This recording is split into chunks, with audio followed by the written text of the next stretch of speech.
Mobile ഫോണിൽ Python coding ചെയ്യാൻ പറ്റുമോ എന്ന് പല വ്യൂവേഴ്സും ചോദിച്ചിരുന്നു.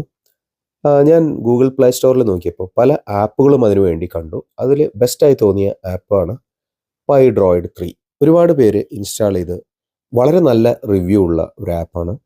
ഞാൻ എൻ്റെ ഫോണിൽ ഇൻസ്റ്റാൾ ചെയ്തു, കുറേ ടെസ്റ്റ് ചെയ്ത് നോക്കി. അത്യാവശ്യം കോഡിംഗ് ഒക്കെ പഠിക്കാൻ വേണ്ടിയുള്ള കോഡിംഗ് ഒക്കെ അതിനകത്ത് സുഖമായിട്ട് ചെയ്യാൻ പറ്റും. പൈഡ്രോയിഡ് 3 ഫ്രീ വെർഷനും ഉണ്ട്, പെയ്ഡ് വെർഷനും ഉണ്ട്. ഞാൻ ഫ്രീ വെർഷനാണ് ടെസ്റ്റ് ചെയ്തത്. ഞാൻ കുറച്ച് ദിവസമായി, ഇപ്പോൾ ഒരു മാസത്തോളമായി എൻ്റെ ഫോണിൽ ഇൻസ്റ്റാൾ ചെയ്ത് കോഡിംഗ് പല രീതിയിലുള്ള കോഡിംഗ് എക്സാമ്പിൾസ് ചെയ്ത് നോക്കുന്നു. വളരെ ഭംഗിയായിട്ട് വർക്ക് ചെയ്യുന്നുണ്ട്. നിങ്ങൾക്ക് കോഡ് ഇവിടെ ടൈപ്പ് ചെയ്ത് കൊടുക്കാം.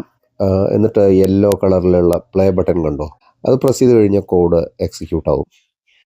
ടോപ്പിൽ ഒരു ഫോൾഡറിൻ്റെ ഐക്കൺ കണ്ടില്ലേ, അതിൽ ക്ലിക്ക് ചെയ്ത് സേവ് സെലക്ട് ചെയ്താൽ നിങ്ങൾക്ക് ഈ ഫയൽ സേവ് ചെയ്യാം. സേവ് ചെയ്യണമെന്നുണ്ടെങ്കിൽ ഇവിടെ അത് പെർമിഷൻ കൊടുക്കണം. അതിനുള്ള ഓപ്ഷൻ നിങ്ങൾ അവിടുന്ന് സെലക്ട് ചെയ്താൽ മതി. ഇത് ആൻഡ്രോയിഡ് OSൻ്റെ പെർമിഷനെ അത് സെറ്റ് ചെയ്ത് കഴിഞ്ഞാൽ നിങ്ങൾക്ക് ആവശ്യമുള്ള ലൊക്കേഷൻ, ഇൻറ്റേർണൽ സ്റ്റോറേജിലെ ഏത് ഫോൾഡറിലാണ് സേവ് ചെയ്യേണ്ടതെന്നുണ്ടെങ്കിൽ ആ ഫോൾഡർ സെലക്ട് ചെയ്ത് കഴിഞ്ഞാൽ അവിടെ നിങ്ങൾ ടൈപ്പ് ചെയ്ത പൈത്തൺ ഫയൽ സേവ് ചെയ്ത് വയ്ക്കാം. ഈ കോഡ് റൺ ചെയ്തപ്പോൾ എറർ മെസ്സേജ് വന്നത് കണ്ടോ?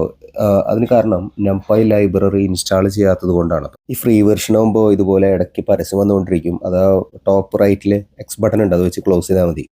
അങ്ങനെ ഏതെങ്കിലും എക്സ്റ്റേണൽ ലൈബ്രറി ഇൻസ്റ്റാൾ ചെയ്യണമെങ്കിൽ നമ്മൾ മെനുവിൽ ക്ലിക്ക് ചെയ്തതിന് ശേഷം നമ്മൾ PIP എന്ന് പറഞ്ഞൊരു കമാൻഡ് ഉണ്ടോ, അത് സെലക്ട് ചെയ്യുക. എന്നിട്ട് അവിടെ നമുക്ക് ആവശ്യമുള്ള ലൈബ്രറി സെർച്ച് ചെയ്യാം.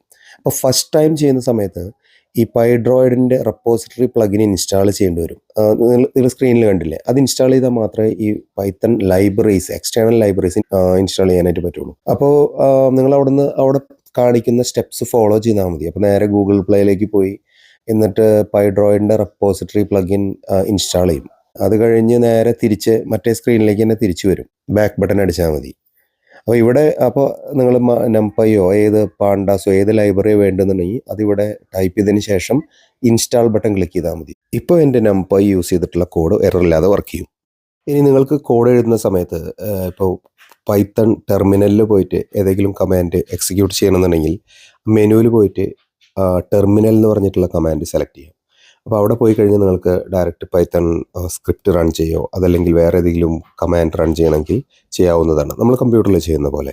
പൈഡ്രോയിഡ് IDEയുടെ 1-2 ഇമ്പോർട്ടൻ്റ് ആയിട്ടുള്ള സെറ്റിങ്സ് ഞാൻ കാണിക്കാം. അതിനുവേണ്ടി മെനുവിൽ പോയിട്ട് സെറ്റിങ്സിൽ പോയാൽ മതി. അപ്പോൾ ഇവിടെ കോഡ് അനാലിസിസ് എന്ന് പറഞ്ഞൊരു സെക്ഷൻ കണ്ടില്ലേ, ഇതിനകത്ത് വാണിങ്, എറർ, അതുപോലെ അതെല്ലാം എനേബിൾ ആയിട്ട് ഇരിക്കുന്നത്. അതുകൊണ്ടാണ് നിങ്ങൾ ആ കോഡ് എഴുതുന്ന സമയത്ത് എറേഴ്സ് ഒക്കെ ഉണ്ടെങ്കിൽ അവൻ അണ്ടർലൈൻ വരുന്നത് കണ്ടില്ലേ, എറർ കാണിക്കാൻ വേണ്ടിയിട്ട്. അതുപോലെ എഡിറ്റർ ഓപ്ഷൻസ് ഉണ്ട്. അതിനകത്ത് ഇമ്പോർട്ടൻ്റ് ആയിട്ടുള്ള 2 ഓപ്ഷൻസ് ആണ്. ഒന്ന് വേർഡ് റാപ്പ്. അതെന്തിനാണെന്നുണ്ടെങ്കിൽ നിങ്ങളിപ്പോൾ കോഡ് എഴുതുന്ന സമയത്ത് ഒരു ലൈൻ കംപ്ലീറ്റ് ആയി സ്ക്രീൻ നിറഞ്ഞു കഴിഞ്ഞാൽ അതിൻ്റെ അടുത്ത ലൈനിലേക്ക് പോകണോ വേണ്ടേ എന്നുള്ളത് തീരുമാനിക്കാൻ വേണ്ടിയാണ്. ഞാൻ ഇപ്പോൾ എനേബിൾ ചെയ്തിട്ടാണ് ഇട്ടിരിക്കുന്നത്.